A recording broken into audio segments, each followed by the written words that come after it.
on a rotating, whirling, twirling rock in space that is just a fantasy in your head. Comes to a light in the sky being a gas in a vacuum. Second law of thermodynamics violation, a violation of a natural law. Of the chemtrails, they put little, these nanobot things, that come down, come inside of us.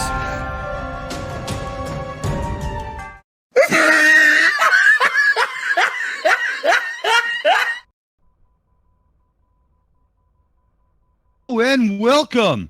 We are the Shills, a group of YouTube Debunkers creators coming together for live roundtable chats, interviews, live debunks, guests, and more. Now, tonight we are celebrating Apollo 11 week, and there's only one person we could bring on for the show. We have the Casual Spaceman. So let me hand this over to somebody who's always got something good on tap for you. Ladies and gentlemen, it's the sarcastic barman. Thank you very much, Mr. Thomas, and welcome to the Casual Spaceman. Welcome to the stream. Welcome to the Shills, and hopefully it's going to be a kick-ass goddamn show tonight. So we'll start you off, Casual Spaceman. Let's say hello. Hey, how you doing, everybody? Thanks for having me on. Yay! Audio's working first time through. This is a bloody record. So, Mr. Spaceman, anything important you would like to say about the amazingness that happened 50 years ago? Oh, what can you say about it? It is amazing. It's 50 years. I mean, when I first heard about it, I was about 5 or 6 years of age, and I never thought that I ever see 50 years. So there you go. Are you excited for the 2024 hopeful moon landings? Oh yeah, of course, aren't we all? Oh, very. Just something to pop in for any UK watchers on Channel 4 on Saturday at 8 p.m. They're actually replaying the whole moon landings as it was first televised. So that'll be interesting. I heard that, yeah. Yeah, I'm really looking forward to that. But now we're going to work through the list. We'll introduce the rest of the Shills. And to be fair, I'm going to start with Monk the Drunk Monkey. Seems he was first to say something. Well, how's it going, man? You all right? Yeah, not too bad. I've had an email, though, off some people in London saying someone was a bit loud and drunk last night. Would you like to clarify some of this? Well, yeah, I know. I think it was when I was trying to get coaxed down from the tree by the fire brigade. That's when it got a bit weird. I heard he had a bit too much to drink and fell asleep in a taxi or something, didn't he? Or something like that. I don't know. Only if you include the lift that we gladly got off Jim Bojo as a taxi. But yeah. I slept most of the way to Swindon after leaving London, woke up in Swindon, then fell asleep between Swindon and Cardiff to drop off Miss Your AB, who we're going to come to next, and then got my lift home where I had to guide Jim Bojo on the way home. So that was quite cool. So you slept quite a lot as well, then? I did, thank God. See, because when I got home, I didn't sleep. I then went on to made myself some anti-flatter. Very kindly gave me some Marmite from all the way from New Zealand. Yes. So I left my peanut butter chocolate bar in his car. But never. No, I've got that as well. Right? But to get on my desk right now. Yeah, Chuck, I'm a bit confused because when you come on, you do your usual oi oi. I think he's a bit tired. Are you hungover? I think he's a bit tired and hungover. Hungover? Yeah. No, I'm not hungover now.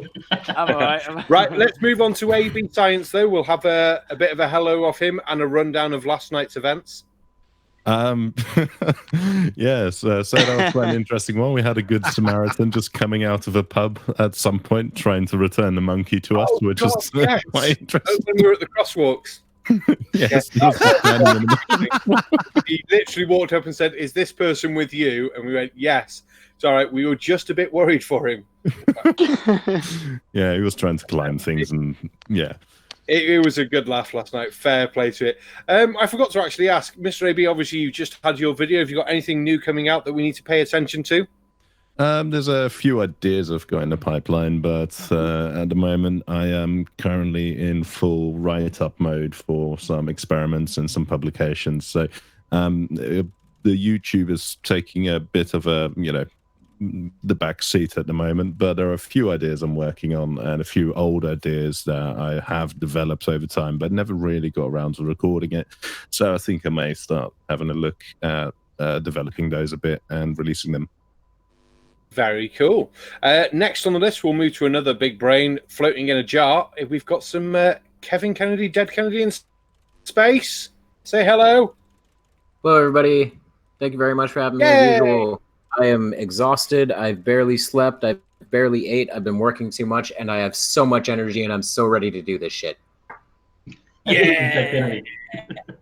And once again, though, mate, you don't need to say thank you for being here. You are a shill. You are made to be here. This head in a jar is the perfect place, and it sits on my desk so lovely. I couldn't take it away even if I tried. But Really have you got any look new nice, videos you need to pay attention to?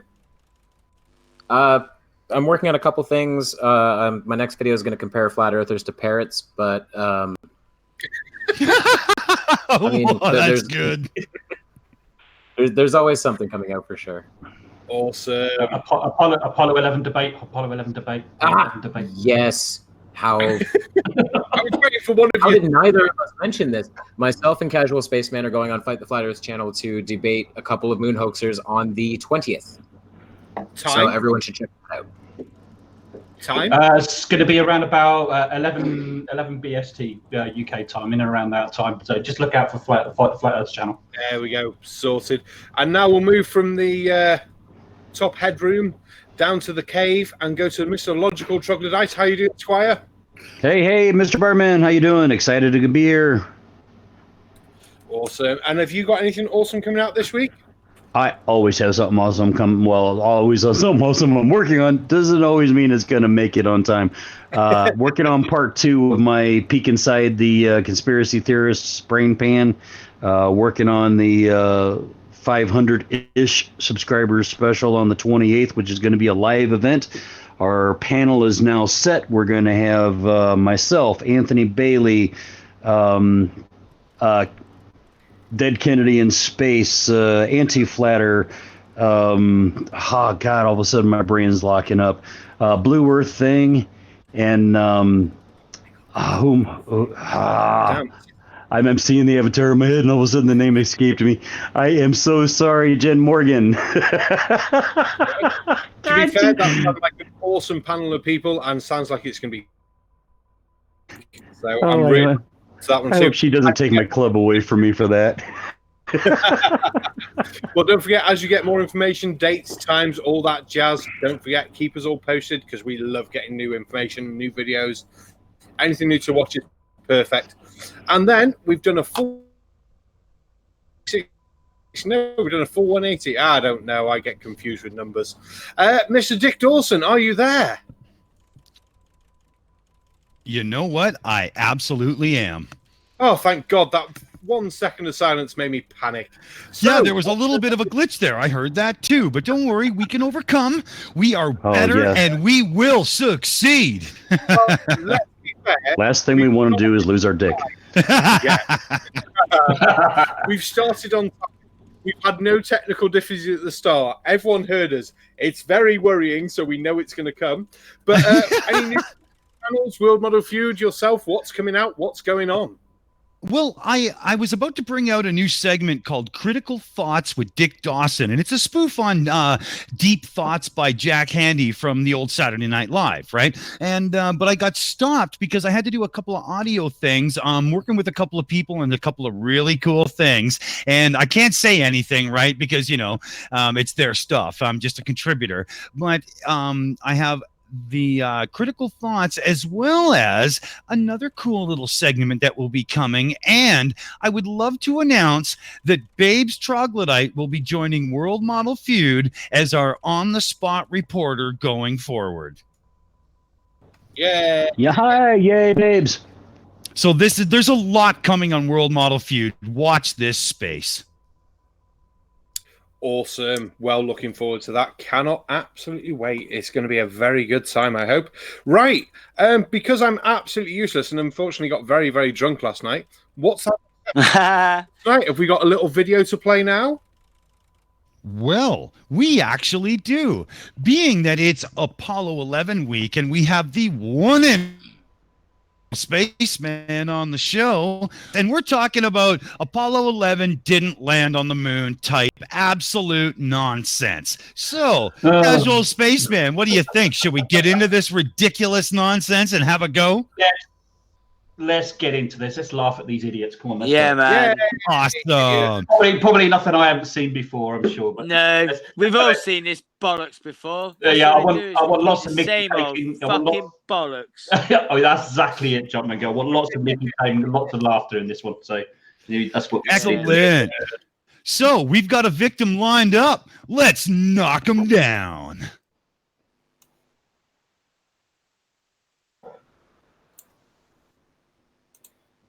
Oh, was there a glitch there? Oh, that's not working out well. Hold on a second, everybody. We're gonna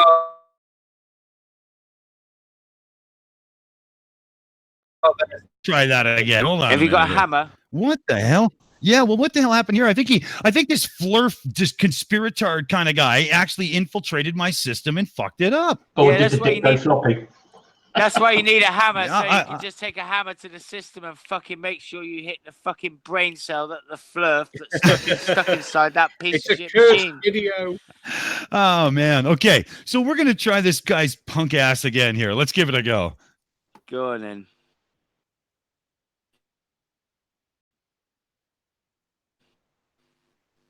Oh, it's still What's glitching. going on there? See, we Want knew me to do the voiceover?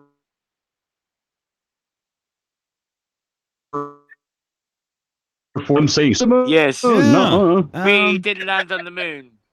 We didn't go to the moon because I can stuff. Yeah, yeah.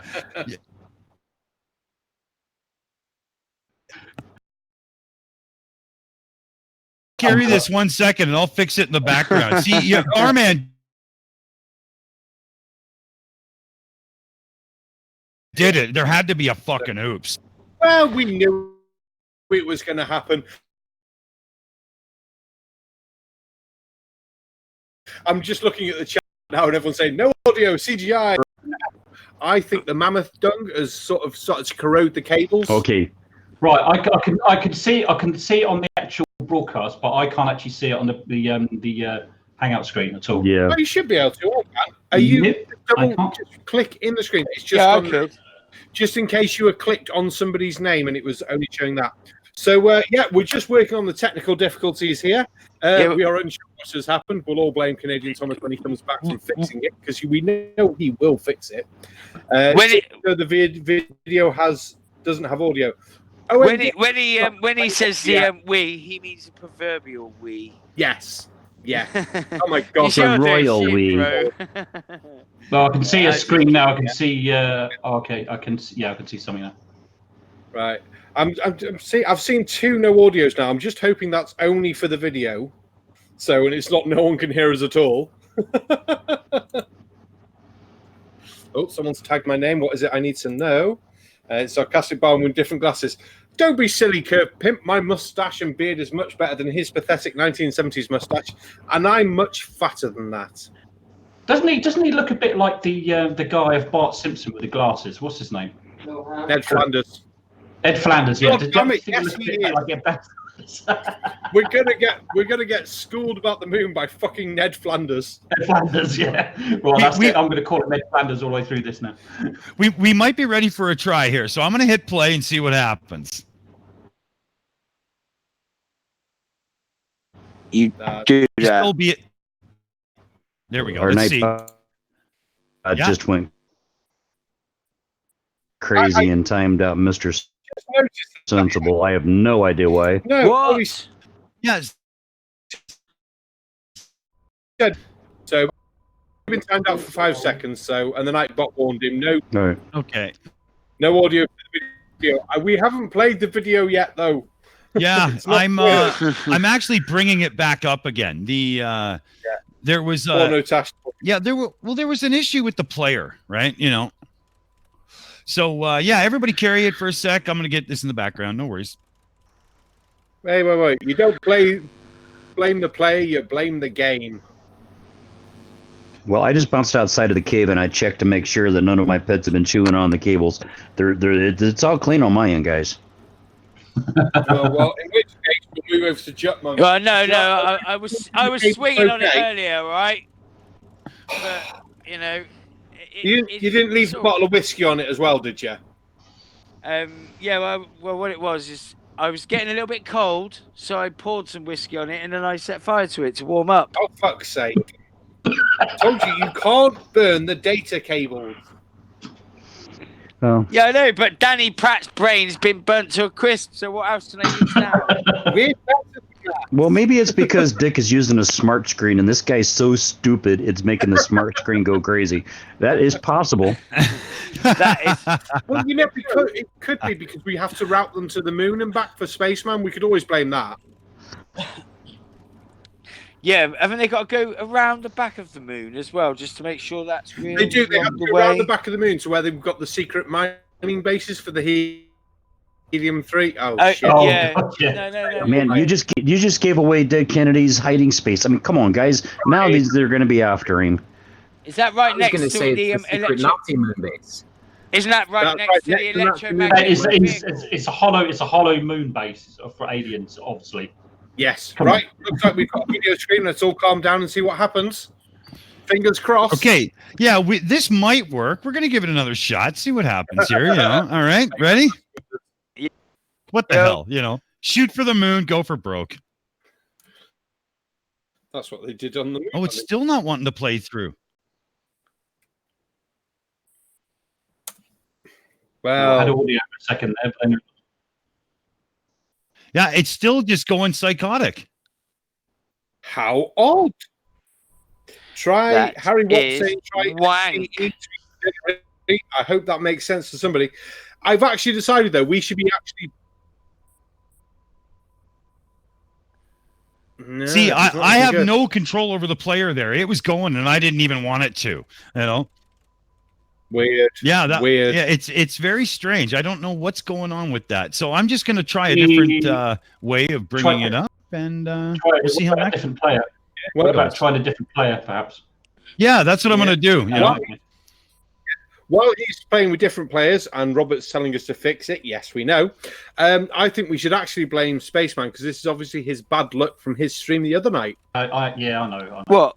At least I'm not the only one that can fuck it up, man. It's all because we started on time with no problems. It had to come up here, didn't it? No audio at the start or a late start. Instead, we get the big fuck up with no audio in the middle. God damn it. Well, while we're waiting, Miss York Kennedy and Miss York Spaceman, should we talk more about the debate? All right. Sorry, guys. I have it figured. Well, fine then. Yay.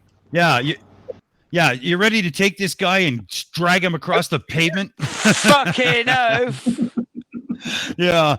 Okay. I'm glad everybody watched and stuck around and whatnot. You know, that was a whole lot of bullshit, but shit happens, man. It's YouTube. What are you going to do? So without further ado, here is a complete fucking moron talking about absolute bullshit. And we're going to tear him in half. So let's do it. Hopefully. And I did so with the moon. So I started to read more stuff about the moon landing. After I started to debunk parts of it, there were some things that I couldn't explain. I don't think that we landed on the moon in 1969 or ever. Motives. Let's start with the motive. Why the U.S. government would have faked the moon landing. Cold War is number one. We were at it with the Russians. JFK. It's really quiet. Came out and Is it? It is a bit really quiet. Could I just say something to what he just said, though? You know, he doesn't think they landed on the moon. Well, I don't give a fuck what you think, you fucking moron. We did land on the moon. Yeah. Yeah, I mean, there's no question here. It is an actual matter of fact. This guy can talk all the bullshit he wants. It doesn't change a goddamn thing, right? You know. Absolutely not. I was just gonna say he's bringing up all this like Cold War tension and everything. Doesn't matter. We still win. Yeah.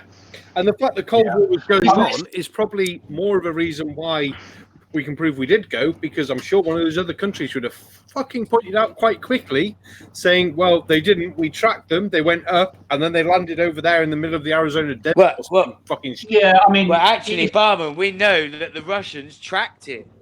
We You do. know, and they would have been the first And the ones East to fucking Germans. want to expose that. Yeah. I've had all this political stuff before, and a lot of people are saying, well, what have the Russians got to gain from exposing all this? But absolutely fucking everything. Yes. Yeah. I mean, for crying out loud, You don't understand the Cold War. They were mortally embarrassed, really, really flipping embarrassed. I mean, if they had any inkling whatsoever that the US had actually faked it, they were going to bring it up. Of course they were. Of course they were. And the other thing as well, because they tracked it and they had all the data as well, they're not going to embarrass themselves by saying, "Oh, you faked it," and then realise that they're actually wrong. That's going to be an even bigger embarrassment for themselves. Exactly. Exactly. They would have a whole lot to gain and a whole lot to lose if they accused them of faking it and then got it wrong. Yeah. Well, if you look at the history of space travel, who had the first satellite? Who had the first man in space? Who did the first spacewalk? Who had the first animal in space? I think the Russians would be the first to say, "Look, we have conquered space. You are fucking lying. In communist Russia, moon lands on you." Yeah, absolutely. You're talking about the early 70s. I mean, that was like at the absolute height of the Cold War. Yeah. Well, not We've not long had the bloody Cuban Missile Crisis and all that shit, for Christ's sake. Absolutely. We were literally on the verge of killing the entire world. But just to point out to Miss Your Dawson, can we have a bit more audio on the video, please? This chat has said as well. I did find a little dial I could dial up, and it should be a little better this time around. Yes. Before he press play, then, has anyone else got anything quickly to say? Well, Kevin must. Yeah, there was a quick one around why the Russians wouldn't open up about it being a hoax, and that is because the USSR was not doing very well financially, and it would give them an excuse to kind of step out the whole space race. But then you got to take it from the other perspective, right? Because everyone knew it was bankrupting the Russians. They were struggling quite a bit. But if you're trying to bankrupt your enemy in a big, expensive race, the last thing you want to do is win the fucking race. Ooh. Yeah, that makes total sense. I think that's a bit no disrespect to yourself, but I think that's right.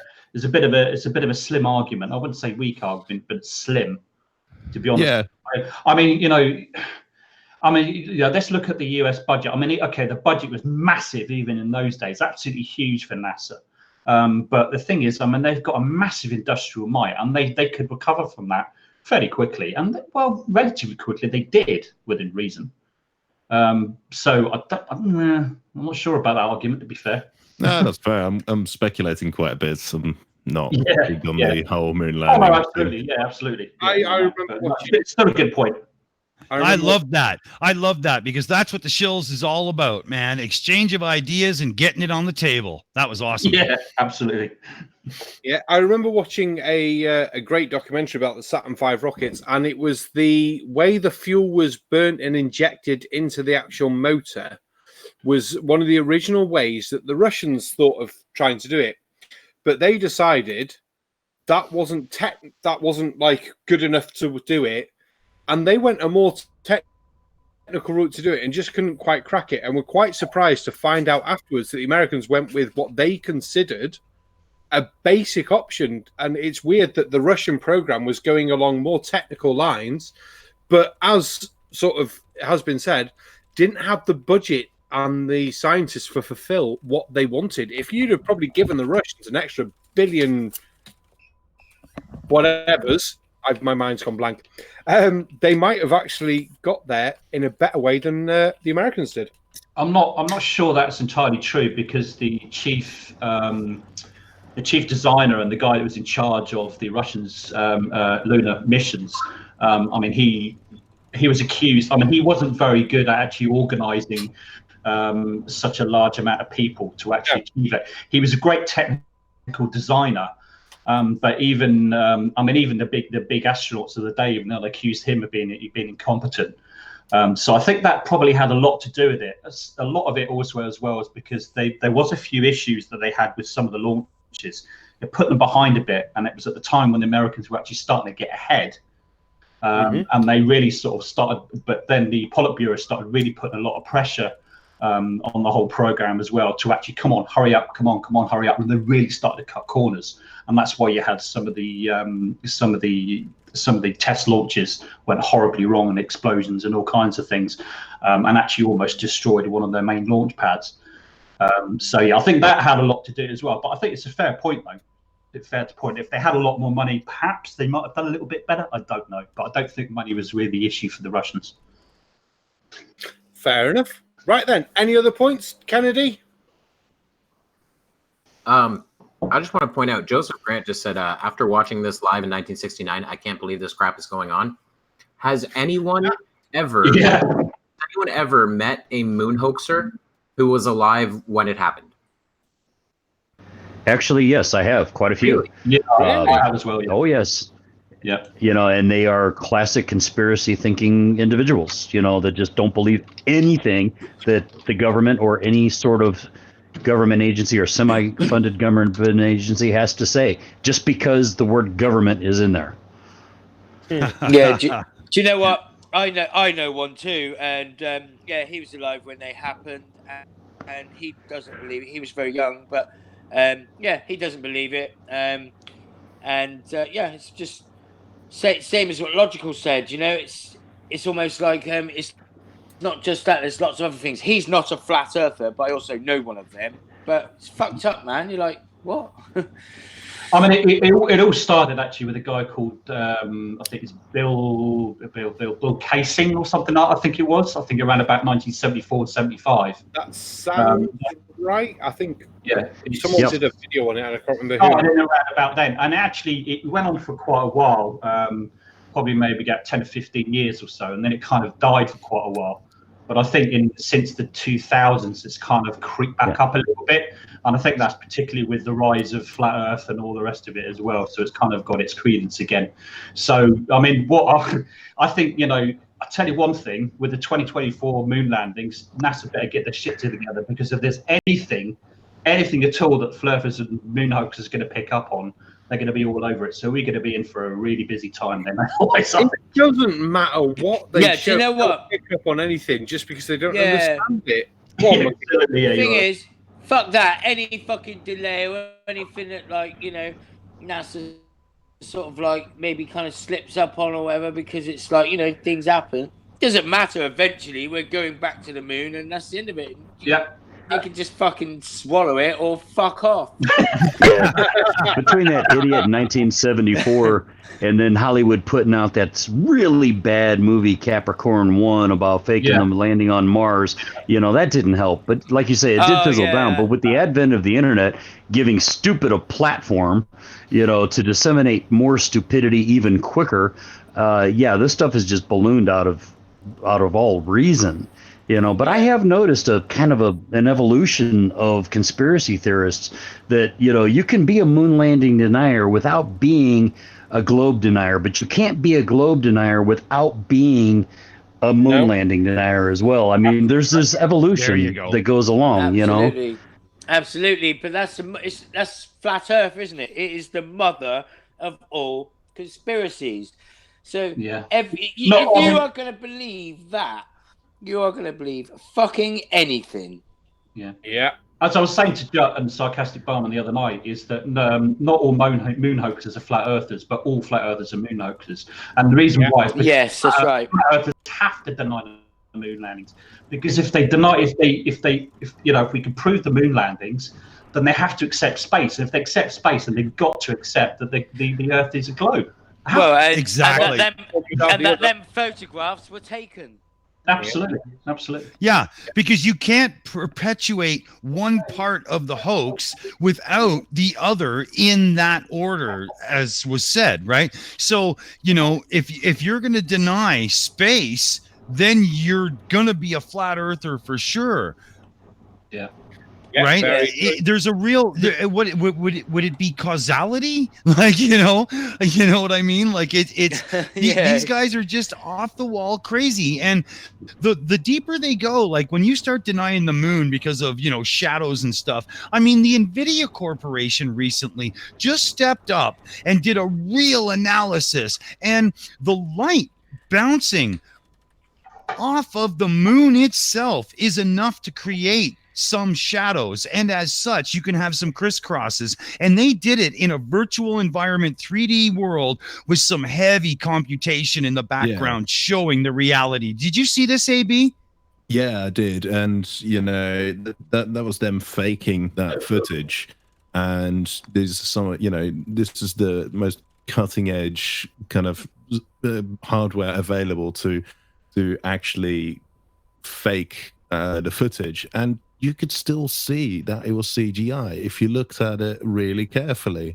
You could still see that it's CGI, and that is, you know, late 2017, 2018 technology, and it was probably done with several MPIs with, I don't know, probably a rack of 64 graphics cards working in parallel. Right. This is NVIDIA themselves, so you know the kind of horsepower they had behind this, right?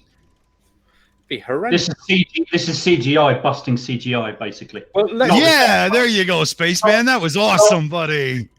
Not the CGI existed in 1969 to 1972 anyway, but still, you know. Spaceman.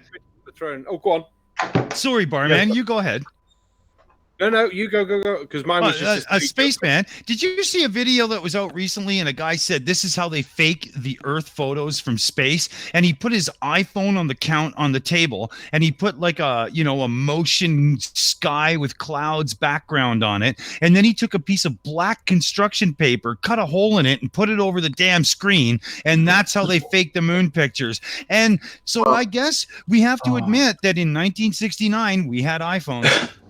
Well, do you know what? Do you know what? Can I just say something on that? Logical, you was there this morning when JM Truth was on Crash's Hangout. And he was about to debunk the which photo was it you brought up? The 1960 Earthrise, 1968, Apollo 8. Yeah. And he was like, I'm about to debunk this live on air, and he'd been chatting for a while, and then he left.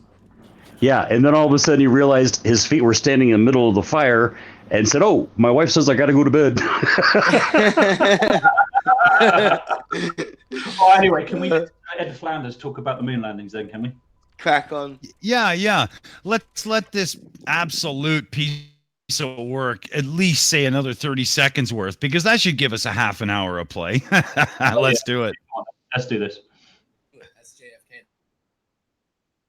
That's our guy, and we supposedly beat him. There were concerns that Russia was going to build a...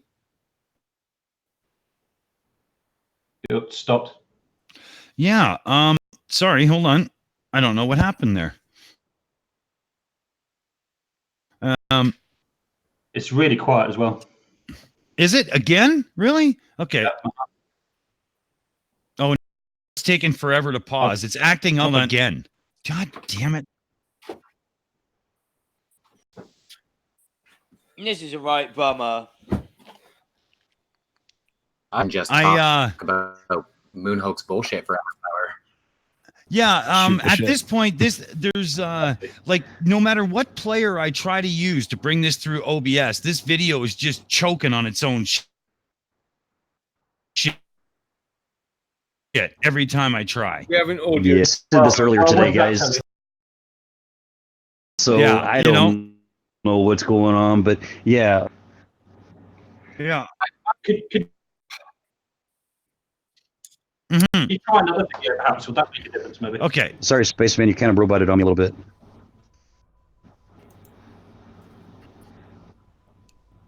Maybe is there another video, perhaps we can have a look at? Yeah, you guys have a go at this, and I'll take a look in the background. 1 second here. Well, I just noticed, I was watching the stream as well, and I noticed of course he did, he brought up the goddamn Van Allen belts. First of all, do they not understand who told them about the Van Allen belts? Like, yeah, and you know, not only that as well. Go ahead. Hold on. Not only that as well. Hold on, let Kennedy finish what he was going to say.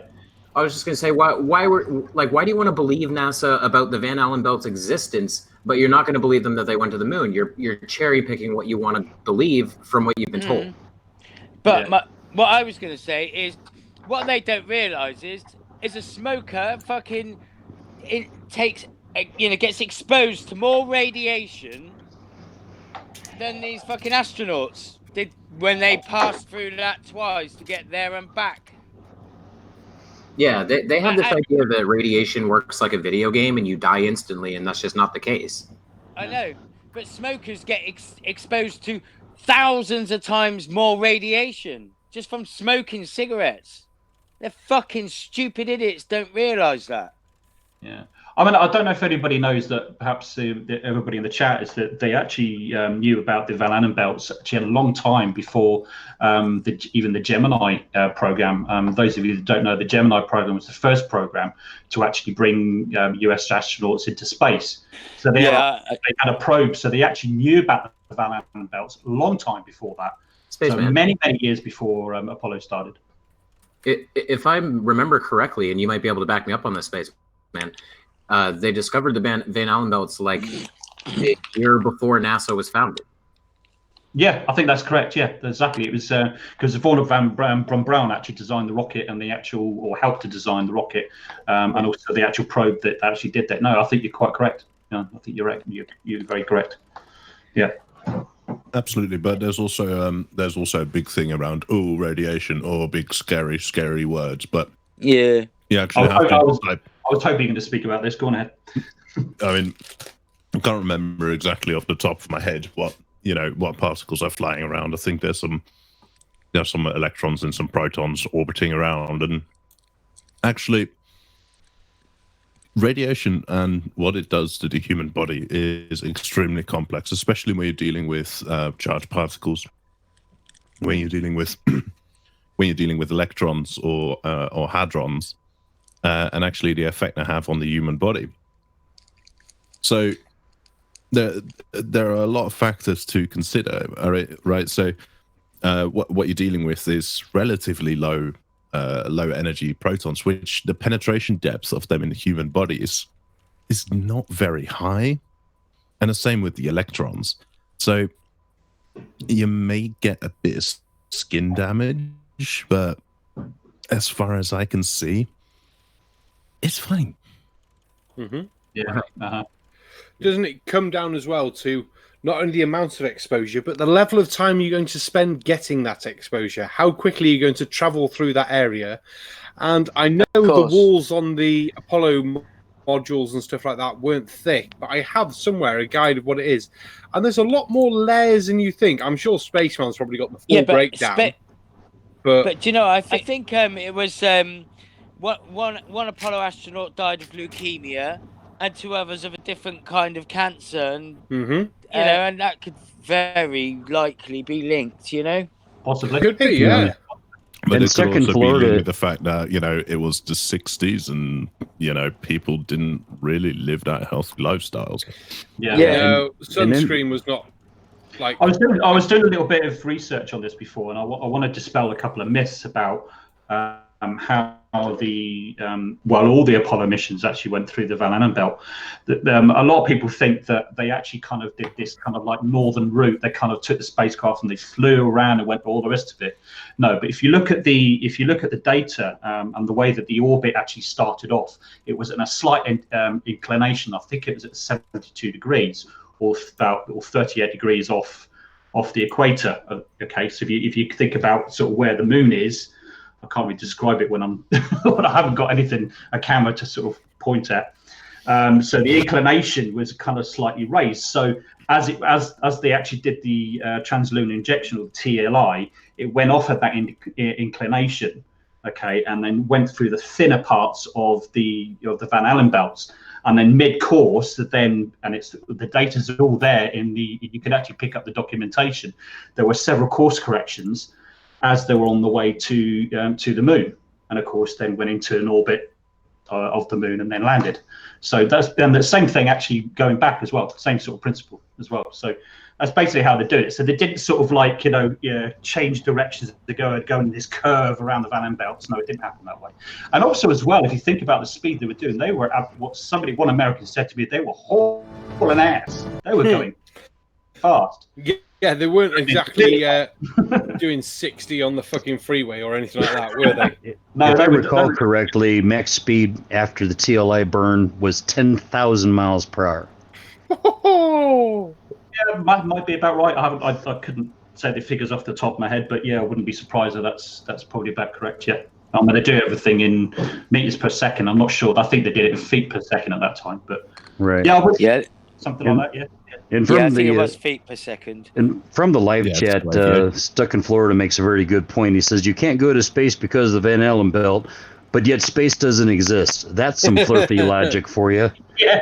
Oh yeah, Yeah. I've said that many times before as well. They can talk about the Van Allen belts, but of course, the Van Allen belts is in space for crying out loud. Oh no, I saw the best one, not quite moon landing, but someone going on about all the experiments for the ether and stuff like that, and he posted me to a video, and in the video they said that yes, the ether is real and stuff like that, and here's where we can see it in the cosmic background radiation, and here's where we can see it where we orbit the sun.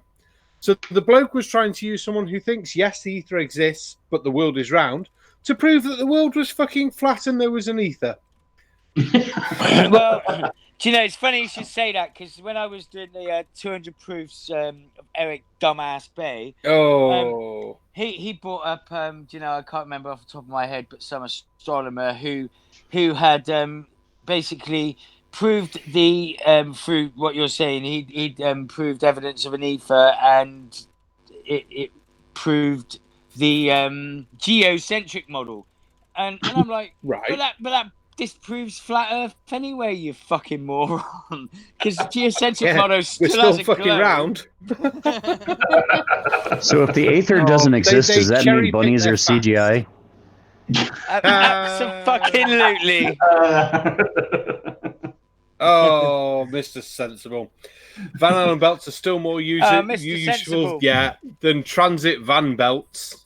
I tell you what, Mr. Sensible put out a good video tonight, and he's taking as he put it, I wrote it down, bitching piss take of Pratt.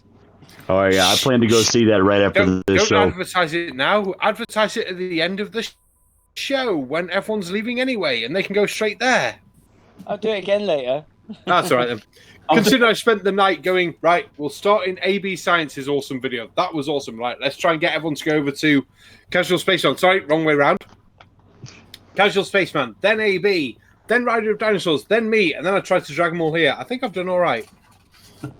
Yeah, and I'm showing 47 watching. That's cool.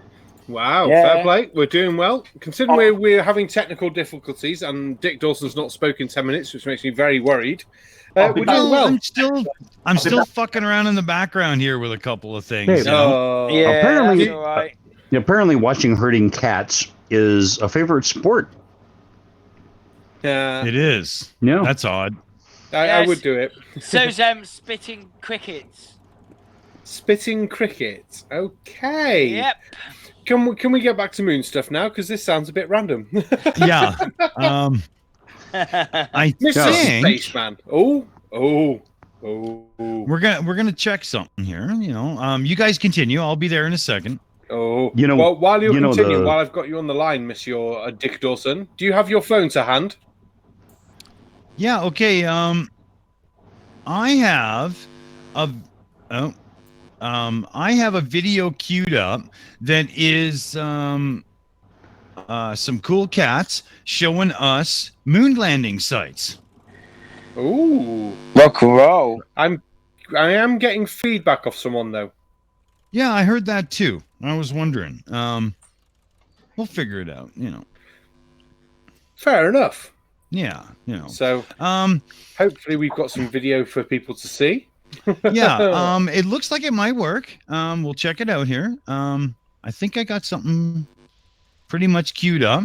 And what I thought we would do is each time he brings up one of the points, we'll stop and have a little chat about it, or one of the Awesome. places, or Awesome. however it plays out, right?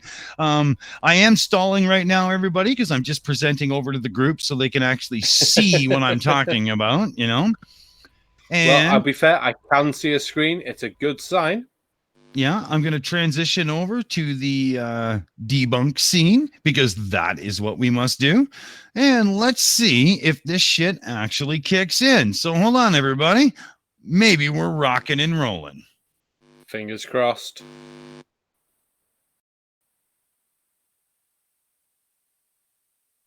Oh, please. Okay, that could be from him. I'm not hearing shit. No. Damn it, La, la, la, la. I can hear it, but I can't.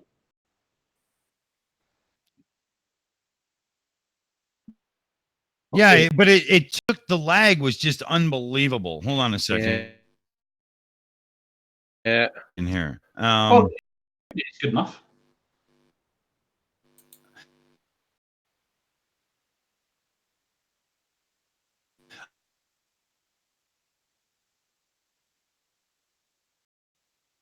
I know what's going on, and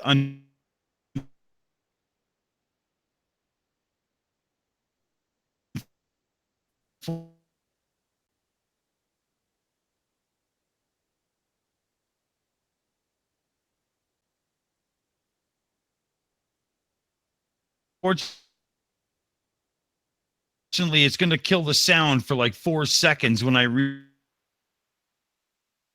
restart the audio. A glitch in it, right? That's control. Yeah, you guys take it. I'll be having promote conversation here on the 20th when we do that debate. Do you think we're going to hear a single moon hoaxer point that hasn't already been brought up? Quite possibly not.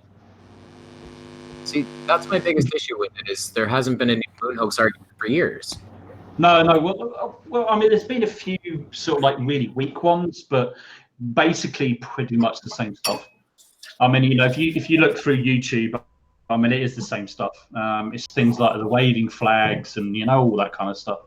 Why we didn't return to the moon for so long is the other one, and all that kind of stuff. And that's one of the things that one of the guys who were debating actually brought up, was a big argument about why it's taken so long to actually return. Well, we know the answers, but the good thing about the guys that we're going to be debating as well is that one of them, at least, is very open to learn. He's quite skeptical about a lot of things, but he's definitely not a flat earther. He's definitely not a moon hoaxer. But I think his buddy definitely is a moon hoaxer. He doesn't believe we landed on the moon, but I don't really know much about it. But he was the only one. They're the only ones that I could secure, to be honest with you. So they're elusive. They don't want to come. What's that? Sorry. I was going. Sorry, I jumped in there. Yeah. Do you not think, like, excuse me? You know, as technology has got better, obviously now we have computers and things and Photoshop, and obviously people are now finding more angles, aren't they, in which they can try and debunk the moon landings. You know, whereas before it was just analysing like footage that was filmed on the moon. You know, and they were saying, oh, the flag's waving, that's all they had. But now it's like getting into Photoshop, misusing it, acting like a fucking moron, and then just fucking misrepresenting everything so that you think you're right, but really you are a fucking prick. Oh, very true. Very true. Probably right. Well, and the only problem with that as well, with the other one about the moon 2024, is now that they can actually turn around and say, well, yeah, it's CGI. Because CGI is around and it can happen. That's one of the issues. Yeah, so you know what? I don't give a fuck what they say. I'll just be so fucking proud that we're up there. Fuck them, man. On the flip side, let them deny fucking this fucking amazing achievement, you know, and the risks that we've taken and where we've come. Let them deny it. They're fucking stupid fucking morons if they think they're going to live their lives like that. They're missing out big time in my book. They are missing out by fucking embracing this amazing achievement. Yeah. What were you going to say, Kennedy? What were you going to say, Dick Kennedy? Well, on the flip side of the whole, like, yeah, there is great CGI now. We could arguably fake it today, maybe. I don't know. Like the NVIDIA example says, maybe not. But on the flip side of that, you also have the average person having a lot more access to technology, and there are going to be so many eyes on this mission that if anyone was faking it, someone's gonna find some actual solid proof, but they won't. Yeah, they will not find anything because there is nothing. They did a Right. really good job. Oh, whoa, sorry, hang on. I mean, how many videos have we seen? And this is the same with the flat Earth. How many videos have we actually seen? Finally prove this, or this is the thing that debunks the moon landings, or this is the thing that proves this is a flat Earth. Finally, you know, it is the one, and then you watch it, you think, what a fucking idiot. All the time. And then sometimes when they big it up so much, that's when it's the biggest pile of fucking dog shit Asylum on Bassa. Well, you look at a channel like College Humor. They've got that little subsection. Is it Dave Ruins Everything or something like that?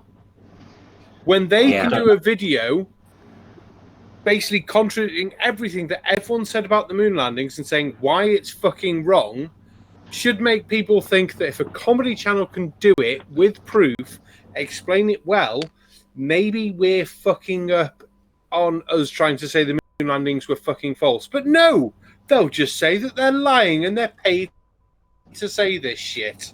I know, but it's like when they come up with bollocks like fucking, Eric Dumbass Bain is 200 proofs the Earth's not a fucking wobbling, spinning ball. And at the end of the day, right, all you need to come up with is one proof. Look, that proves it. There you go. Look, there's proof. Irrefutable proof the Earth is flat. One. You only need one, you dumbass fucktards. Not 200. Yeah. You can't even come up with one, can you? You're fucking stupid. And they're not even original. That's true. Exactly. No, they're all been debunked by fucking people like Young Blue Skeptic, who was, 12 when he started? If you could get one thing that someone with more than 3 brain cells couldn't say, that's a fucking stupid idea, then maybe you'd have half a leg to stand on, and then people with more than 5 brain cells could fuck you over. But at the moment, they don't have anything. But the problem is, anything we say that, no, that is wrong, all they give us their answer is, no, you're wrong. I put the crayon up my nose. Well, that's one of the issues. Really, it's you can in a lot of situations you very clearly provide and very calmly explain and provide evidence saying that they're wrong, but it is actually quite a human response to when you see that you've been proven wrong, that you actually double down on your original bullshit, right? We're seeing that happening right now in British politics, for example, but we've seen it with flat earth, and we see it with so many things, and people are just being categorically shown that they were wrong, and they're just doubling down on it. And with the flat earth, because the whole rhetoric is about they are lying to you and they are trying to deceive you, and there's such a powerful tool in saying that they are trying to control your mind, because the moment that you've seeded that you've planted that seed in someone's brain that they are trying to control your mind, then any kind of reasonable argument that gets presented to you, all they have to say is, that's what they want you to believe, and that's all they need to do, and then suddenly you are hooked in, because then you can double down. Then you've got a means to double down on the bullshit. Yeah, well, I was going to say, I think Jet Monkey wants to say something, but I think after that, if we're going down the psychology route, I think we definitely need to bring in the cave dweller himself. But if we get Jet Monk's input first... No, I mean, I was going to ask AB a question on what he said, but now I've forgotten. That's because you haven't slept since London. Well, I think I had a little kip this afternoon. All right, then. But yeah, Mr. Troglodyte, if we're going down the psychology route of the doubling down and the not being want to prove wrong, have you got anything to add to that? Think things out. Actually, I could go on and on about the psychology of conspiracy theorists. I mean, you guys aren't accomplishing your purpose for the show. Which is... hang on, guys. Oh, dear. I think one cave dweller told the other cave dweller off there, unfortunately, Babes Troglodyte. Oh, I think we're in trouble. Yeah. I think she's telling us to get back on track. Difficulties that we're not doing what we wanted to do, but I think we're enjoying it here at the moment. But yes, People have been saying. Yeah, really, I tell you what. Talking about like the same old stuff being presented, and it's just like you go around in circles, people debunking it, and it's just like it is just going around in circles. That's why I don't bother. I just fucking rant at The circular twats. reasoning just really gets amazing, and it really gets into the whole collective narcissism and what I call the cult of concept, which I'll be exploring in my next video. It can be a very complicated subject, but yeah, they're idiots in general. Yeah. See, like with my rants, I've just tried to force shit down, reality down their throats. A sunset, this or that. Like not debunking anything, but just fucking look at this, man. Are you stupid? Here's what's really gripes me about these moon landing deniers, right? Is not only was this an American accomplishment, through technological achievement and the bravery of the men who actually went into space, but it was something in a time of huge social turmoil around the world that brought the human race together for a brief period of time. Now, if you can imagine sitting in an Apollo spacecraft with a Saturn V rocket underneath you, 363 feet tall, 111 meters to you over there in England, with over, 203,000 gallons of liquid fuel underneath your bottom. You're sitting on a bomb that's going to thrust you out into space at over 7 miles a second. That took some huge brass bahoogies, and you're going to say these men are fake. Bull, On top of that, you've got something like an estimated 5 to 10% chance that rocket might fucking explode underneath you. That's what I mean by they're basically sitting on a bomb. Well, I was just about to say, and having witnessed them blow up when they were testing as well, thinking I'm going to get on one of them. Well, the Saturn V never actually blew up. It's the no, not that one, but just like when they were testing rockets. There was rockets previous to that blew up. Yeah, absolutely. Yeah, on the law. So you're thinking, ultimately, now I'm going to get on one of them. I mean, that's the thing. I mean, we're talking about sort of like the risks and all the rest of it as well. Is another thing that people don't actually realise, and this is the way I see it, as to why we didn't actually return, or how long it's taken to actually get back to the moon over 50 years. I mean, there's lots of reasons for it. I mean, predominantly it's politics, and predominantly it's budgets and all these kind of things, and also a lack of vision from NASA's point of view. But the thing is, as well, is that what people don't realise, the Apollo missions were actually quite risky. I mean, some astronauts, Neil Armstrong himself actually said that there was a 10% chance that we might not ever actually return, and only a 50-50 chance that they will actually be able to land the lander actually on the moon on that Apollo 11 mission. But 10% chance of not actually returning nowadays wouldn't be allowed. Yeah, absolutely. It's way too risky. They just would not allow it. Which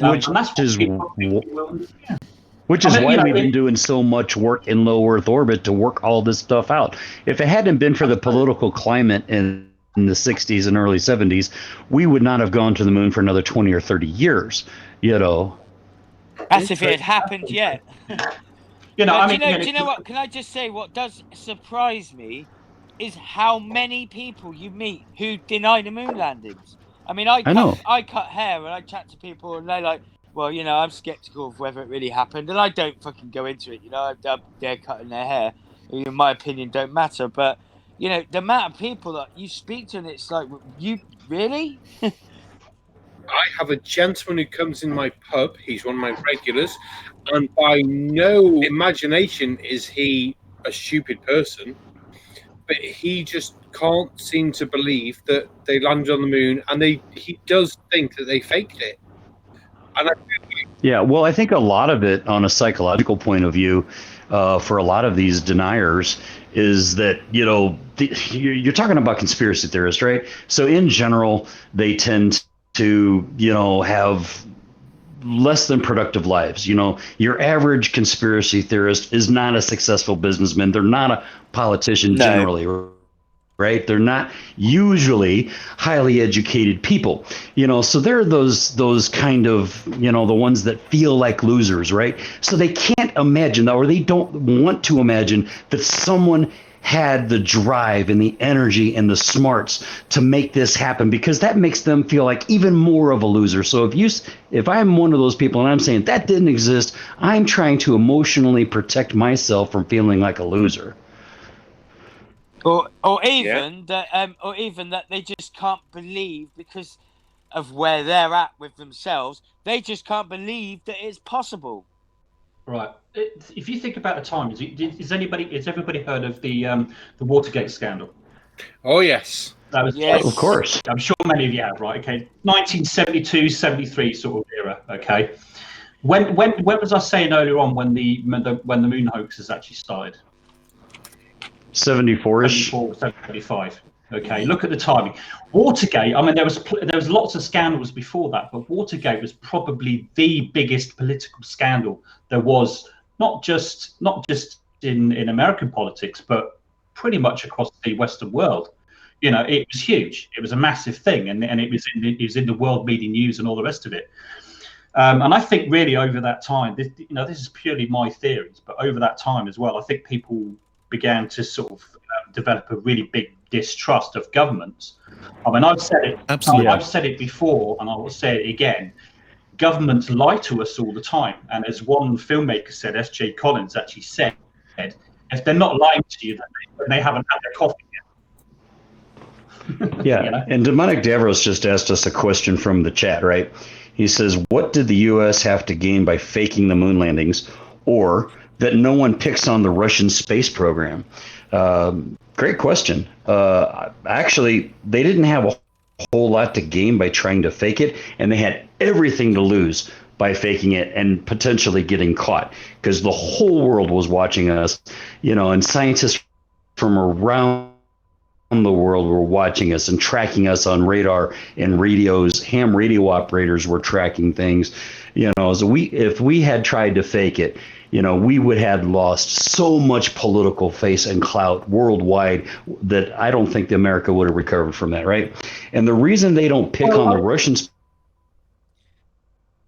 space program is achieved their goal of reaching the moon, at least with a manned spacecraft. They had a lot of good firsts and a lot of good accomplishments, but they didn't reach that ultimate goal. I don't lose necessarily, but in terms of they just wouldn't be able to do it effectively. I just don't think they'd be able to do it in such a way that people would believe it. Well, let me finish this point. And also, as well, I'm sure many of you actually seen the filmmaker actually Collins actually say, and he actually proved it, went through it step by step, that we just didn't have the technology, let alone not even CGI, close. to fake it effectively. And everybody was not even close. And everybody was saying that Stan Kubrick was involved in actually faking it. But then if you look at Stan Kubrick's 2001: Space Odyssey, amazing film. Yeah, Space Odyssey, movie, right? And then you have a look at the moon scene. I mean, I'm not being funny, but that was yes, it was. Really also, as well, that was his best work.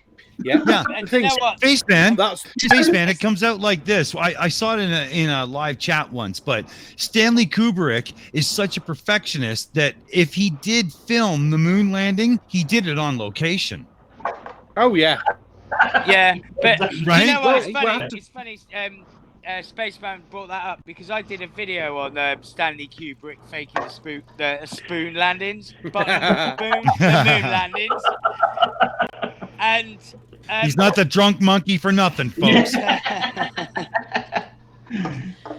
But now I've lost fucking track where I was going. Yeah, he was basically saying, oh yeah, he was in on it. But imagine like to do a production like that, if they'd done it, how many people would have been involved in faking it? That someone would have come out with it, It's just fucking laughable. And especially one considering... man's not going to film it all on his own. He's going to have a crew, isn't he? And if it was like, you're holding on to that biggest secret, Yeah. pissed up Yeah. one night and you let that slip.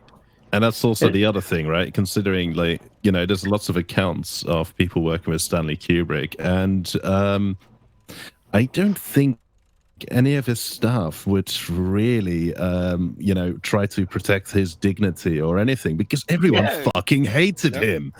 Yeah, nobody liked him. Why would? Well, Yeah. let's be fair for Kubrick, though. He would want the fucking credit. Of course he would. Yeah. That's another thing. Yes. Dude, there's no way a guy with an ego that size would ever step back and go, no, that's fine. I won't take credit for this. Come on. And let's be fair, when did he film it in between the schedule of other fucking films that he have? But Jesus Christ. No, but putting all that aside, but don't forget, you know, what everybody need to remember is as well, is that when Neil Armstrong stepped on the moon and Buzz Aldrin stepped on the moon, it was broadcast live. But it was all there.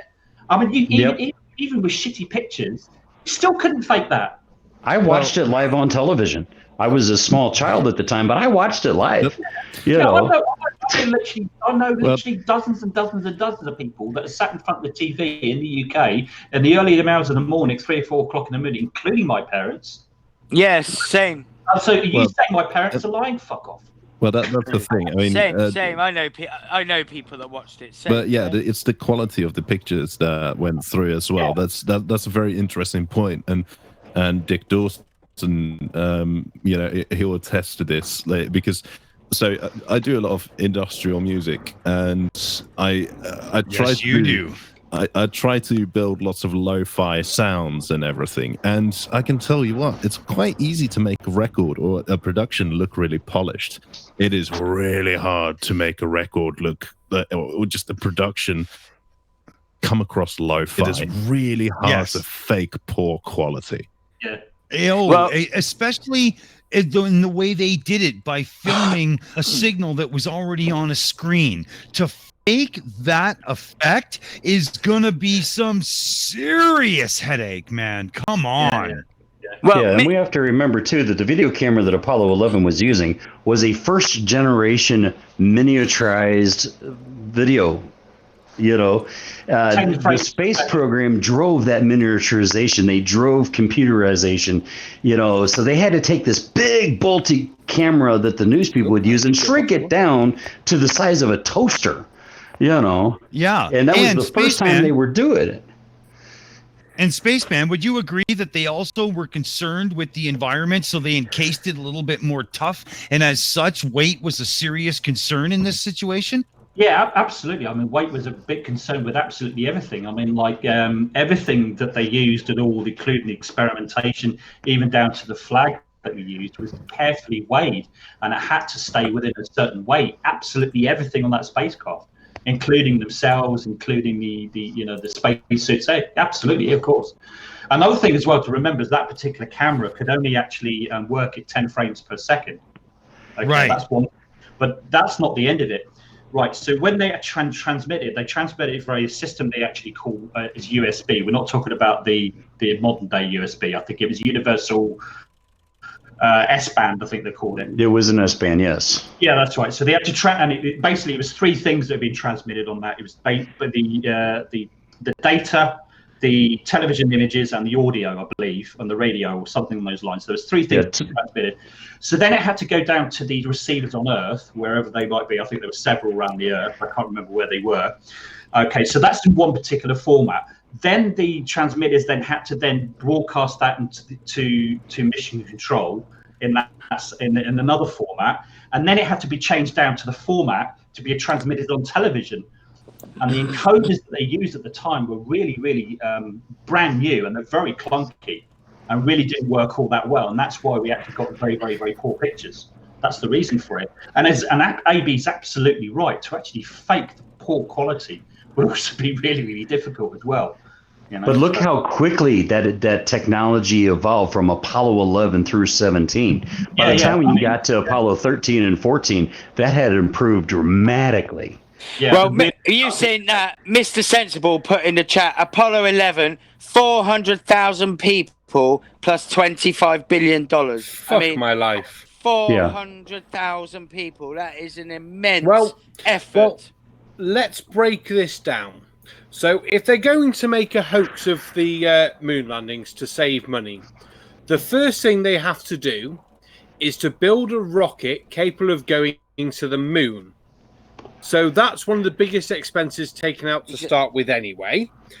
Next, you're also going to have to try and bribe every single person who worked on that project or threaten their lives, which means either lots of money bribing them or paying lots of money to monitor them for the rest of their fucking lives so they can't fucking say anything. Monitoring every little photo they've ever taken, every little note they've ever taken to make sure they're not making notes on the fake moon landings. Then you have to age and distress all the equipment used to make sure it looks like it's been into fucking space. And then you have to do this another 5 times to send stuff up. At this point, I'm thinking it's going to be easier to send people into fucking space. You know, oh yeah. You forgot something sarcastic. Oh, go on. You've forgotten there was actually catering. Yeah.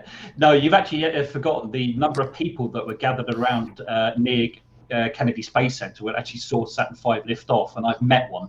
He was there. Precisely. Sorry, there was nearly a million people sitting there watching it. Yeah. So that's the thing. You don't just have to build a rocket to that is capable of going to the moon, and it can uphold scrutiny. You actually have to launch the thing and make sure it doesn't explode, and then somehow comes back to Earth at a point where no one sees it crash. Yeah. Well, you've got that excellent Michelin web scene, haven't you, where they talk about the fake moon landings, and all they can figure out at the end of it is we'll save money on catering. Well, we won't really, because we've still got to feed the astronauts in space up. So what will we fake? What will we save money on then? Nothing. Right. And here's they decide it's cheaper. And if we look at all the conspiracies that turned out to be true, and people say, oh, well, because these conspiracies are true, these other ones must be true. The conspiracies like Watergate that ended up being true were about, men in power that had money, that wanted to stay in power and have more money. Every single one of those conspiracies that ended up being true, that's how they played out. It was not about fooling the masses. It wasn't about controlling people's lives. It was about powerful men staying in power and getting richer. Oh, yeah. Yeah. Well, that's the thing. And there was a very small number of people involved with that, right? And that leaked very quickly. They got caught very quickly. I mean, you got to remember, right? Not that long ago, we had a 23-year-old temporary IT consultant walk into the NSA and walk out with a USB stick. Yeah, I remember that story, AB. That is some crazy stuff, right? Right, so 400,000 people can, that doesn't leak, but one 23-year-old with a USB stick. Well, what's even more amusing was I'm sure there was a president not very long ago in most of our living memories that happened to possibly have some oral sex intercourse in the White House, in the Oval Office. So in theory, to start with, only 2 fucking people should know about that. The person sitting in the chair and the person on their knees. And yet still, that gets... I didn't want to say names. But yeah, even still, that gets spread about and he almost gets impeached. I mean, for fuck's sake! Yeah, and any secret that's held shut, and one who's got a fucking cock in it. Any secret that's held by more than one person is an unkeepable secret. Yeah. Well, anything held by more than one person in the Oval Office should be a secret. Well, yeah. Especially when one's got their mouth full. Christ. I'd like to read another comment out because we've only been chatting away. Joseph Grant. After witnessing the landings in 1961, I am extremely dismayed that the intelligence of people has degraded so much. I just got to ask, though, did you mess up reading that or did he mess up typing that? Because you said the landings in 1961. 69. There we go, then. That's fine. I was getting worried then for a moment. I should have picked up on that. I never heard that. Yeah. Oh, God damn it, Spaceman. What's the point in you having me here? I stand corrected. It's because I'm seeing double, and after 1969, it says I am extremely iron. There you go. Us in the Shills, we've typed this so many times. It's now just one big word, and it's the drunken monkey slur. And you have to type it all as one word. I don't know. There's another thing as well. I mentioned this to Jock Monkey and Barman as well. I don't know if people are actually aware of this, but I think it was 1972. The Russians actually launched a probe that landed on the moon, and it picked up a sample. And very much like all the Apollo spacecraft that landed, then part of it then took off, and it re-entered the Earth's atmosphere, and they actually recovered the sample. Okay, and the sample matched NASA's sample almost to the T. And this is the other question as well. Now, if you wanted to fake something, where in the hell would have got that sample from? Because if you look at the samples under a microscope, there is nothing on Earth that matches the structure of that material. There isn't. There just isn't. I mean, I don't know if AB can back me up on that or not, but as far as I know, there's nothing. The soil on the moon's, the soil and the rock samples, the structure of the material they actually picked up, you look under a microscope, there's nothing that really, well, in terms of its jaggedness maybe, but there's nothing else that matches it on Earth, as far as we're aware. Yeah, so moon rocks are, they're quite unique in their appearance. To be honest, it's really bad because I had one in my hand not that long ago, but I wasn't that interested because there was a bit of Mars coming down. And it's like, for fuck's sakes, AB, only you could say that. Only you could say that. Okay, sorry to interrupt. Please continue. But yeah, there was a bit of moon rock, and then there was a bit of Mars, and I was like, ooh, that one's way more interesting. Oh, damn it. I tell you what, right? You know our Nightbot?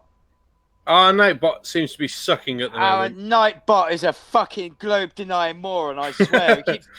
He's just timing It's a drink-denying moron. No, I employed Nightbot once and then sacked him because he was just. I added Nightbot. I added Nightbot as a mod, but I hadn't set it up. I wasn't expecting anybody to do anything with it yet. I thought it would just be a hidden thing until it was. If you put too many letters in capitals or post too many shot glasses, it doesn't like it. Yeah. So, well, with Kerry Mack on the job, we don't really need Nightbot. We'll get Kerry Mack to sort Nightbot out. Kiri, if you want to log into the YouTube channel, you could go into the studio and then take away the mod for Nightbot, and it'll shut its punk ass up. Just to ask, while you're saying that, have you got your phone in front of you?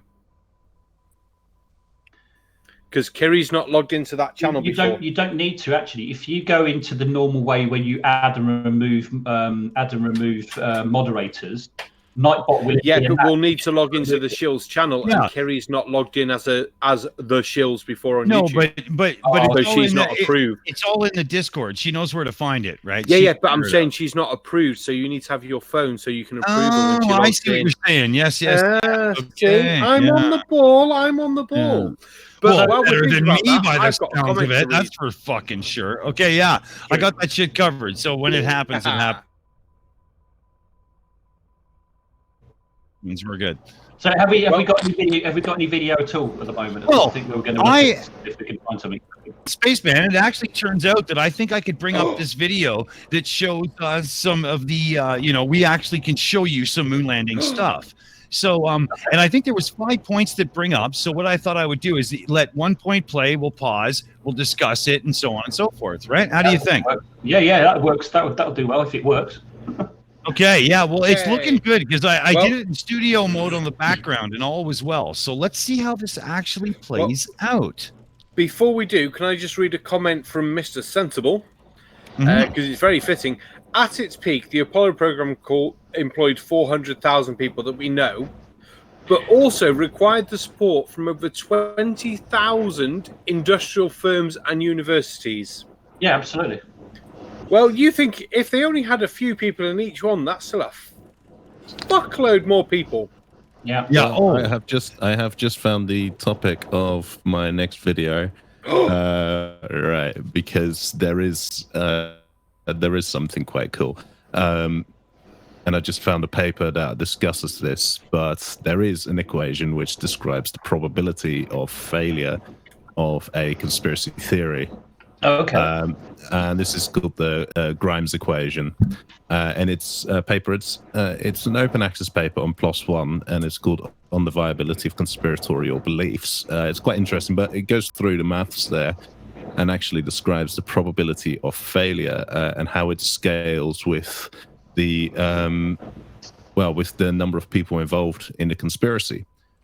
And basically, if there are 1,000 people, roughly 1,000 people involved in a conspiracy, even if it's the simplest event, then there's a 100% probability of failure after 10 years or something like that. Now, so if we then extract this to 400,000 people, and the numbers become absolutely phenomenal. This is awesome. Ladies and gentlemen, we should pause for a second because Babes Troglodyte has prepared an absolutely fantastic little video that we must watch right now. So I am going to click over and we are all going to sit back and enjoy something absolutely cool. Now, when I'm ready for it, that is. I think we're ready. Let's try this. Oh, it's not there. Hold on. Just a second. Yet again, this thing is really fighting me. I don't understand why, but it really is. I need to wee. Yeah. Okay. Just a second here. Yeah. Barman, take off. And Kevin, when it comes to proofs that we did land on the moon, what do you got to say on that? Proofs that we did go, everything. I mean, to center out like one specifically, I think if I were to focus on one specifically, it would be it would probably be the amount of people needed, because we've already talked about it, the amount of people you'd need to shut up to keep this conspiracy going. And as everyone said, we weren't able to hide a blowjob in the White House. How are we going to hide a $400,000 fake, or a 400,000 person fake? Right. Yep. The numbers are so astronomical when you even consider it. It's ridiculous. Yeah. I mean, for me, the biggest proof is not so much a proof. Yeah, rather than, it kind of reminds me of conspiracy. Oh, sorry. No, go on. Go on ahead. I was just going to say, it kind of reminds me of Conspiracies by Hans, how it seems like it's not the 1% controlling the 99%. It's literally the other way around, and that's not how a conspiracy is supposed to work. Yeah. No. Yeah.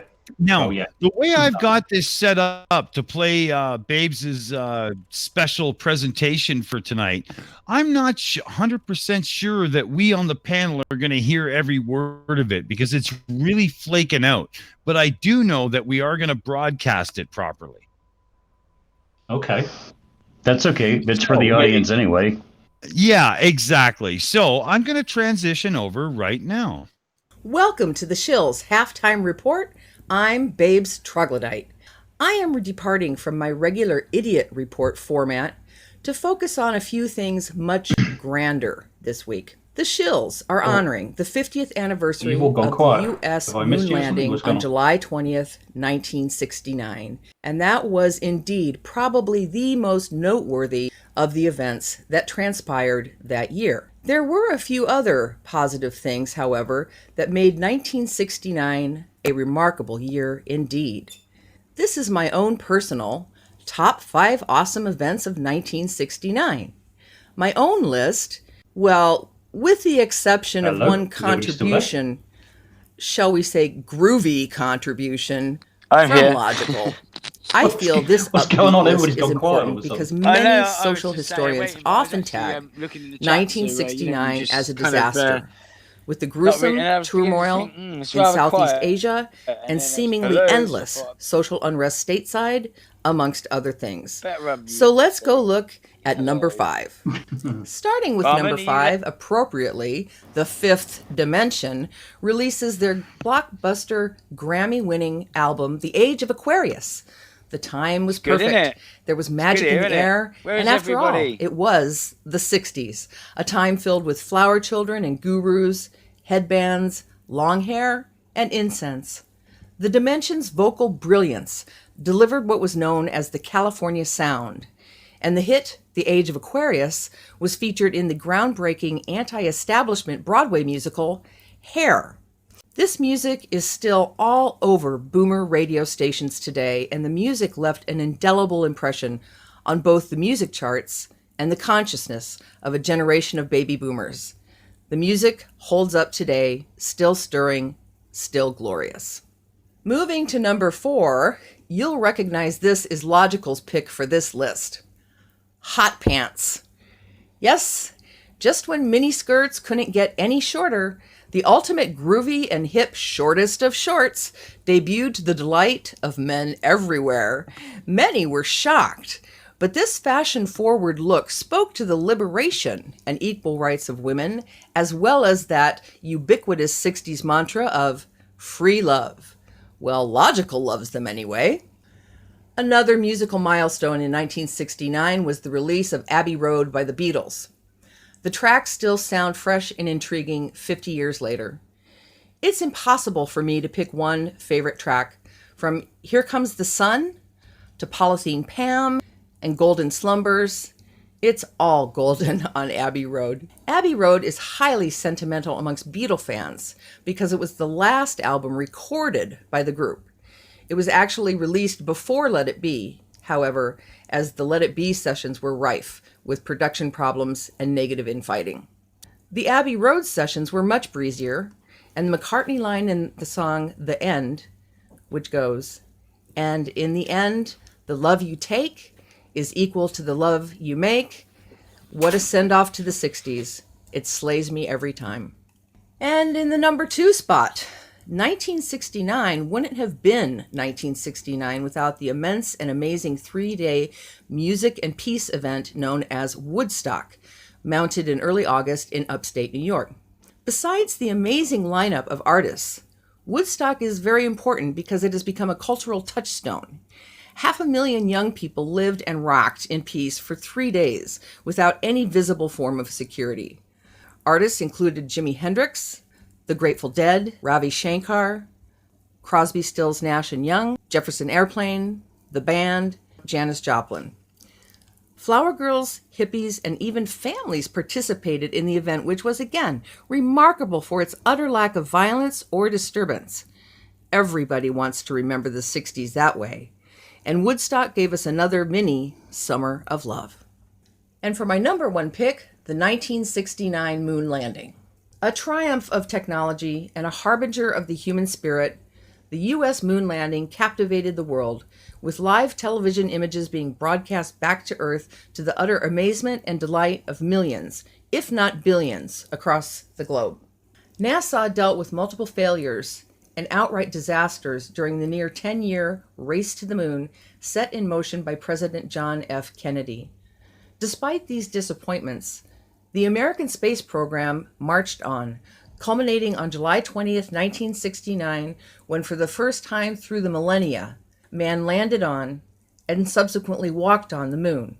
All 3 astronauts returning to the planet Earth to tell the tale. This pristine event took the focus off the many worldwide problems reported every day by the news media that year, and renowned news anchor Walter Cronkite was momentarily speechless when word of the successful lunar landing came through.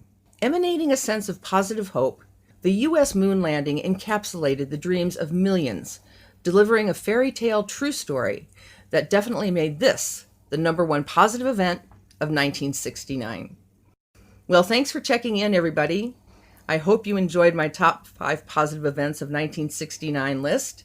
And now I'm sending it back to you, Tom, and the Shills Live Show. Welcome to the Shills Halftime Report. I'm Babes Troglodyte.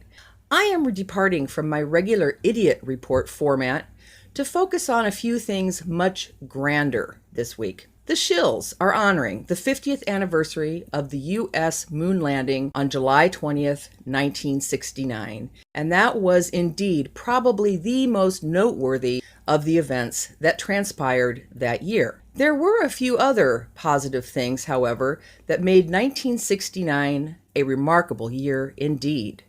This is my own personal top 5 awesome events of 1969. My own list, well, with the exception of one contribution, shall we? Well, as I was trying to say in the beginning, we can't hear it in the background. There's something seriously wrong with the audio driver or something on the computer that's running OBS right now. And there seems to be nothing I can do to fix it except for completely killing us, and then that would be the end. So, there's a couple issues there. Sorry, everybody, but what are you going to do? It happens. It's okay. It looked like Agent Globehead and Stringer News were enjoying the hot pants anyway. I enjoy them. Yeah, that was always my favorite of summertime and still is. Absolutely. Yeah, I can't say otherwise there as well. I just don't know what's going on with the system right now. And, I'm somebody who knows a lot about how these systems work, so it's a very screwy thing. But I don't think anything's solvable without restarting the system at this point, because the audio driver is completely pooched. Yeah, sorry about that, audience. We will make sure this is all cleared up before our Saturday show. Yeah. Well, shit happens. Yeah. Well, I've really enjoyed the chat anyway, guys. It's nice to sort of talk about this kind of thing over with several people and get different ideas and different perspectives and stuff. So I've really enjoyed it. So it's all good for me. Yeah, man. Yeah, and it did give us a nice time to really have a round table about it and not so much just point and laugh at stupid. So, you know, there is some really good meat and potatoes to it all. I'm not really overly concerned. No, why would it be? We had fun. I had fun anyway. And if you didn't, that's your, as long as the audience is having fun, that's what counts. There's still 40 people here according to my tablet, so yeah, they're sticking with us. We had up to 50 at one point. I was like, never seen that number on here yet before. Maybe it's happened, but I've missed it. But 50, man. And 1 minute debunk is wearing hot pants, apparently. Send us pics. We need proof. Yeah.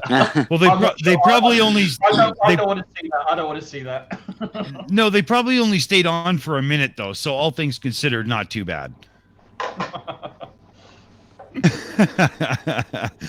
So, all in, let's have a reflection on what the Apollo 11 moon landing gave to humanity, society, and the globe as a whole.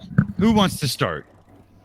Well, actually, I will. I am probably the only one on this panel that was alive and watched it live. For me, personally, it was exciting. It was every little boy's dream to be an astronaut, or to work at NASA, and we went from looking at the moon, wondering about it for centuries, and in my lifetime, I got to see wondering to knowing, and that to me, when I saw Neil come down that ladder and make that statement about one giant leap, I still get choked up. It hooked me on science, it hooked me on learning, and it set me on the course of my life. I think that's awesome. I think that's absolutely spot on what we're looking for here too. Yeah, that was amazing. Well said, Logical. Who wants next? Who wants next here? Well, if it's going quiet, I'll go next. I am so looking forward to 2024 to see moon landings in my lifetime, because that's going to be one of the biggest things, God willing, I'm going to see. I'm not a religious person, but still, I've got 6 years and hopefully 5 years. Crap, I can't even count today. Jesus. It's all right. I came back after the break and I started talking and realized, yes, I've been muted. Yeah, I sorted that out. But I'd also turned my microphone down, so that didn't fucking help. But yeah, it's all... I cannot wait. And to see someone setting foot on the moon on my lifetime it will be amazing. I think it will push a generation of children to become the scientists and astronauts of the future, and be the people who are at NASA now, but in 20, 30 years' time, pushing for the Mars missions, pushing for the Jupiter moon missions with human colonies to push us into outer fucking space properly. Yeah, and things that we saw as kids on all these moon bases and things that my kids and grandkids will probably actually get to see that we thought we would see as children. Yeah, absolutely. And there's a big theme where you're saying there about the the next generation and the inspiration it delivers to the next generation.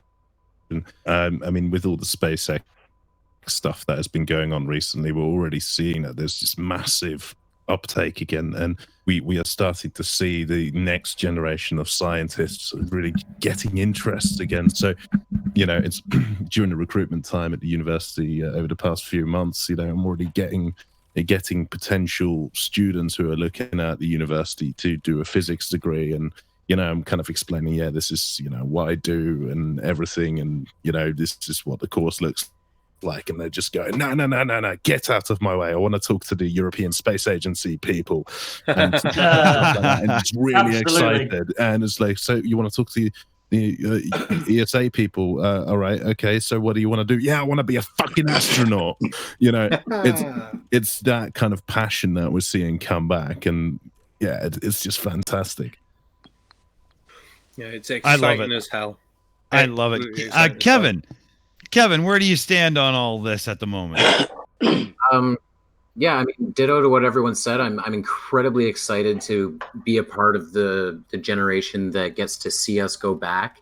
And I want to mention one thing, and I'm quoting someone else here, and the problem is I can't remember who I'm quoting. But I was in a stream with some Spaceman. It might have been you, but somebody mentioned they compared the Apollo program to way back in the 1700s when we were crossing the ocean in wooden boats and using just the stars to navigate. That basically Apollo was the space equivalent of that. And now we've got all of this amazing technology and infrastructure, and it's really exciting to see us try to do that again, but better. Yeah, I don't think that was me, though. That sounds brilliant. It's not the sort of thing I would have thought of, but that's fantastic. But that wasn't me. Sadly. Yeah. Well, at least he lays an honest claim to no, but I like it. That's awesome. Yeah. That's awesome. Monkey, where do you stand? Well, like everybody, really, because, unlike Logical, I wasn't around for when it first happened. So I'm so fucking excited to when it does happen, and it's just going to be like, it'll blow my mind. Like, it blows my mind that it's been done, but for it to be really real, in my lifetime, and to just witness it, be there when it's happening, it will be fucking awesome. And I don't understand why anybody wouldn't want to just get on board and just embrace it. Why you'd have to put a dampener on it, or deny it, or call it out as bullshit, when you should be going, wow, this is fucking brilliant. Yeah, it should be celebrated, not, Exactly, debated. And myself on this, I as somebody who was born literally just after this all happened, to have a chance to be a part of the second revolution, the advances that were spawned in the technological advancement of humanity due to projects, especially like Apollo 11, are still reverberating through society right now. Can you imagine what we might actually have in our possession as regular citizens after the new shot at this? Yeah, well, it's just going to be awesome. Right? It could be great. Like you said, because of the technology that we have now as well, we can do so much more when we get there. Yeah. So, out of the panel here, I think we give Casual Spaceman the last word. Wow. Have you got another hour? Where do I begin? Last word, mate. Well, I tell you what. I'll start off with you. You mentioned something about humanity and all the rest of it. I mean, where do you even begin? I mean, I think Dead Kennedy touched on it earlier on as well, was that if we didn't have the political turmoil that was going on between the 60s and the 70s, would the space race actually occurred? But then if you think about what the space race and what we've gone on from there, and the technologies that have been produced, not only technologies, but also if you think about materials like Teflon, we take those sort of things we have on our pans. I mean, if it wasn't for the space race, Teflon may never have been invented. All the way through to medicines that have been researched on the ISS, and all the kinds of science that has developed from that. I'm sure AB can actually agree beyond those sort of things. I mean, massive amounts of things that have developed from that.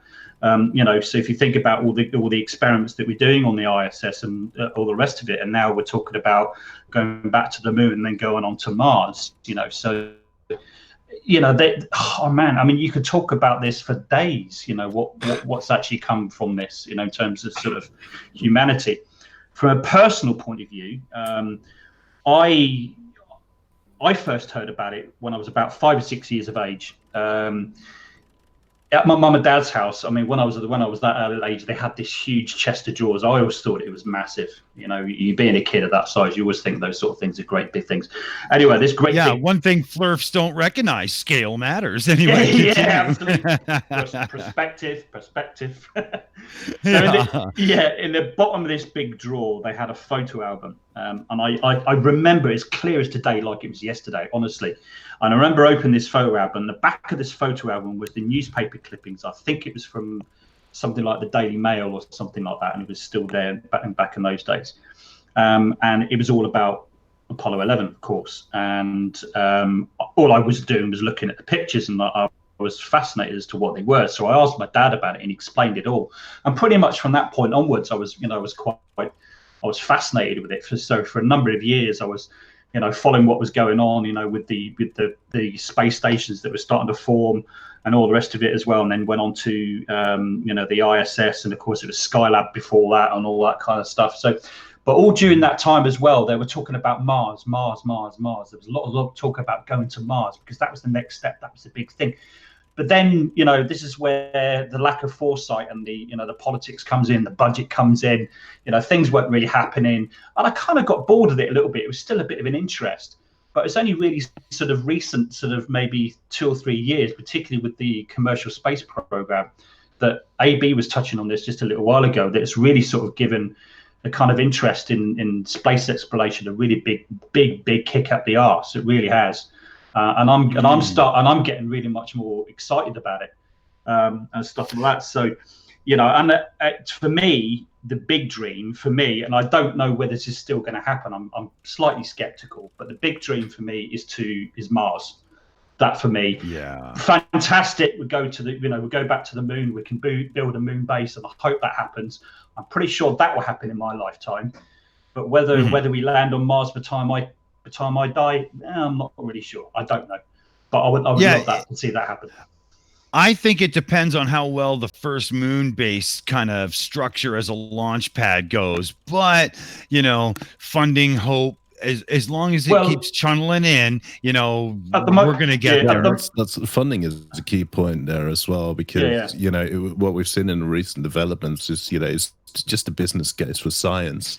It's just building up stronger and stronger again, because there was a big kind of there was quite a reluctance for the electorate to sign off on these massive expenditures on science and stuff that just didn't seem to have any direct applications. But in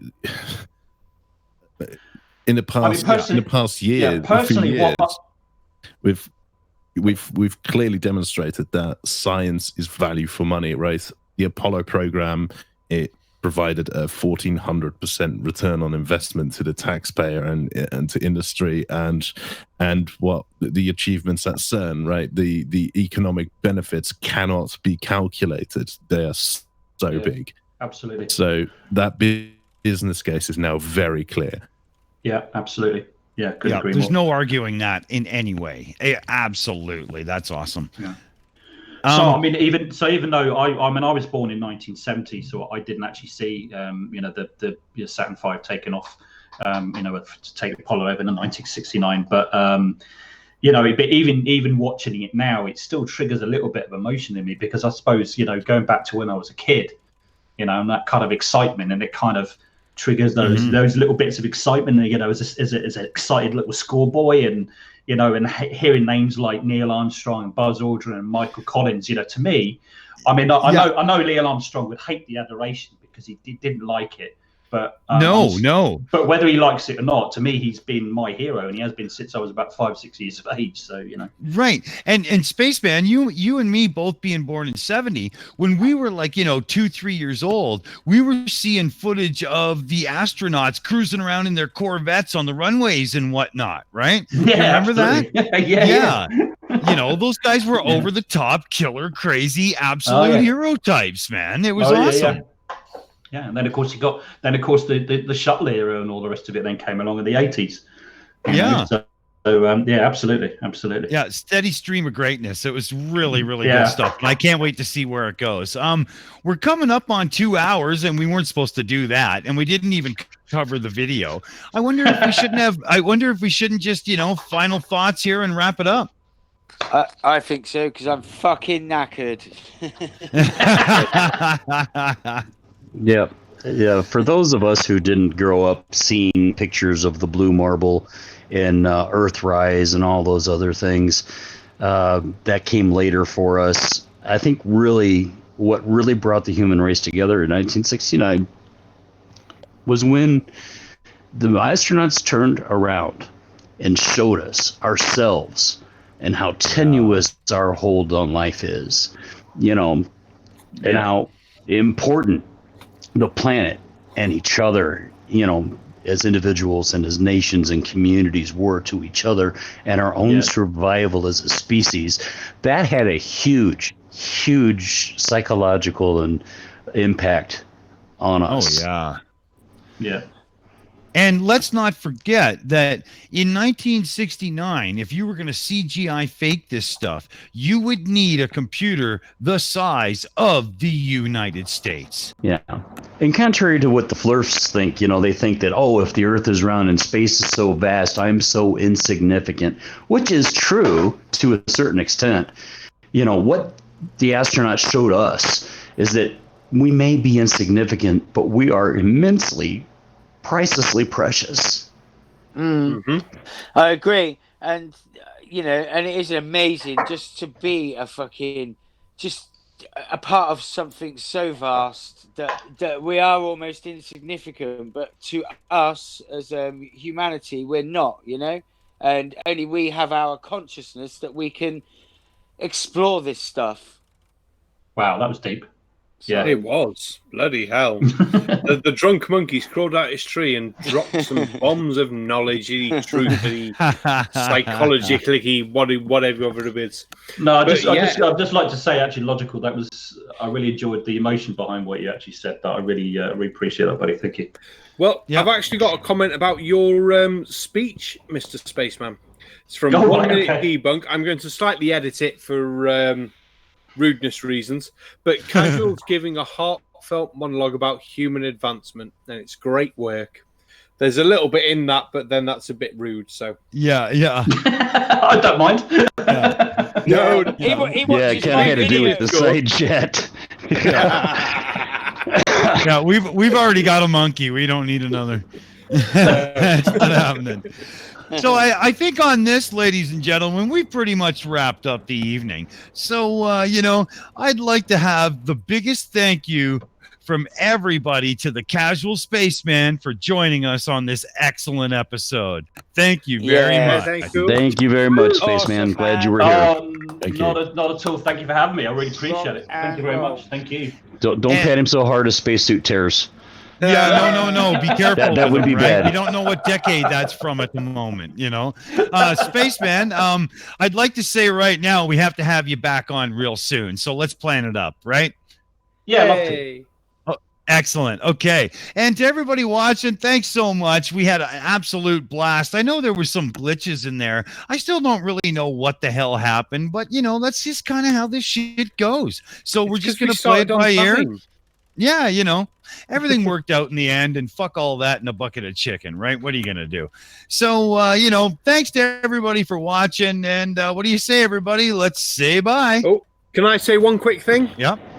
Yay, I hit 300 subscribers. Yay! Yay! All right, for the barman. Yeah, and one last thing. All right. Gary Mack thinks I'm too scared to say jizz on screen, so jizz, jizz, jizz, jizz, jizz. There you go. And yeah, thank you everyone much, and let's do our goodbyes. Okay, everybody, bye. Bye. Thanks for Good night, coming. everybody. Thanks for having me on, everyone. Yeah. Thank you. You're more than welcome for coming, Spaceman. See you later. Awesome. Bye. What a night. Bye. Let's cue an outro.